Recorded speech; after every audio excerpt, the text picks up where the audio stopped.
There are tons of resources out there to learn about finance, all over the internet, television, and self-help books. But how are you supposed to tell between fact and fiction? There's plenty of misinformation, myths, and just straight-up lies out there.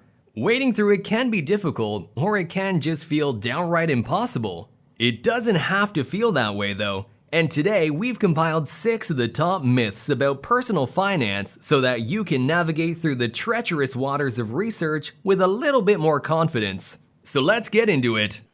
I don't earn enough to save. If you're living paycheck to paycheck, this is a hard one to get around. Being able to save can be seen as a luxury, but being able to budget so you can save is something most people should be doing anyway. The way this is often phrased is, the amount I put aside is too small to make a difference, which is simply false. Even $5 a paycheck makes a difference. Saving is about developing that habit.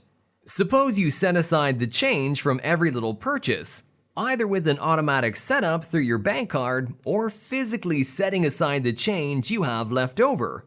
In that case, you will develop that habit. Eventually, it will come as second nature to set aside, and you can increase over time. Don't let a negative mentality keep you from making money. What you're saving doesn't need to be a fixed amount. It can be a goal, plan, or just a habit you create for yourself over time. Just paying the minimum payments is fine. This one has some truth to it, but keep this in mind.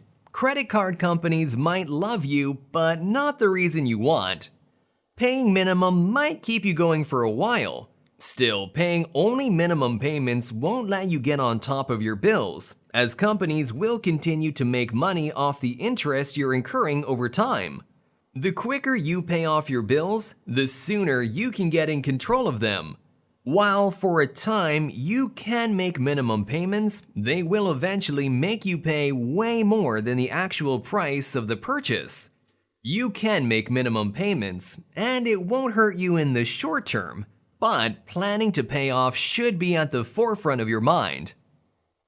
Buying a home is always better than renting. Like many other things, it's worth looking at your lifestyle and what will better suit you. Many different factors affect your situation, but consider your ability to cover the upfront costs, how long you plan to live there, and your credit score should always be significant factors. In some cases, renting will be a better option than buying because homeownership wouldn't suit your current situation or desired lifestyle. Carrying credit card balances will boost your credit score. If you believe this, don't worry, most people do. Generally, it's accepted that carrying a balance will help boost your credit score, making credit companies view you as more valuable than someone who pays them off. However, the trick to using credit cards to boost your score is to use them for everyday purchases and pay them off in full each month. Has anyone ever tried to give you financial advice that seemed a little off? People are always throwing their 2 cents in. They're trying to help. What's the worst piece of advice you've ever gotten? Let us know down below. And while you're down there, make sure you leave a like. It lets us know the kind of videos you want to see. Now, we can continue to the last 2 biggest finance myths out there. I'm too young, too old to invest in stocks.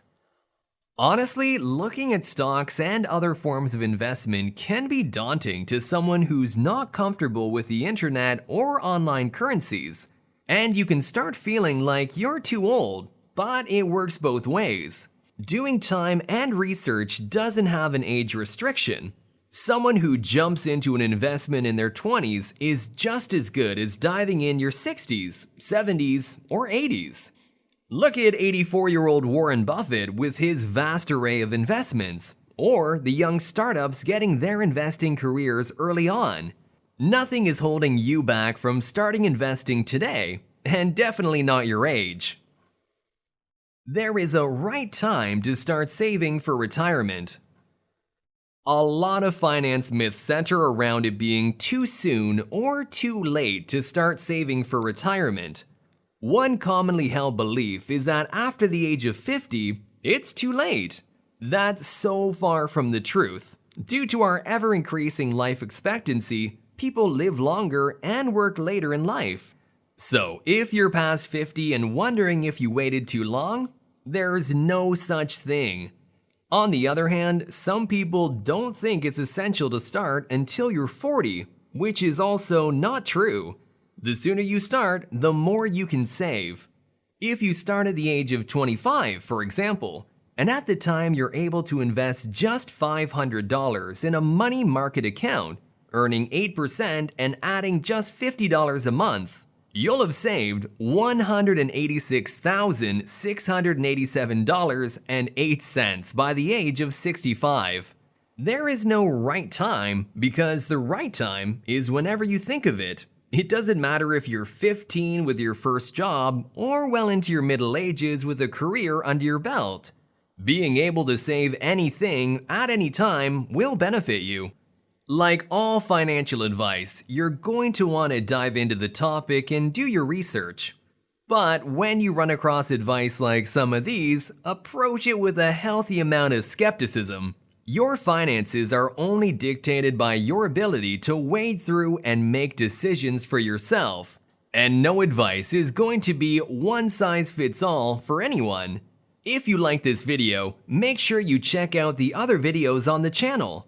We're always looking to provide you with ideas, techniques, and advice to help you make more money, be it through an online business or streams of passive income you can create on a dime. If you want to see more videos like this, make sure you subscribe to the channel and turn on post notifications to never miss out on a single video. Thanks for watching. See you next time!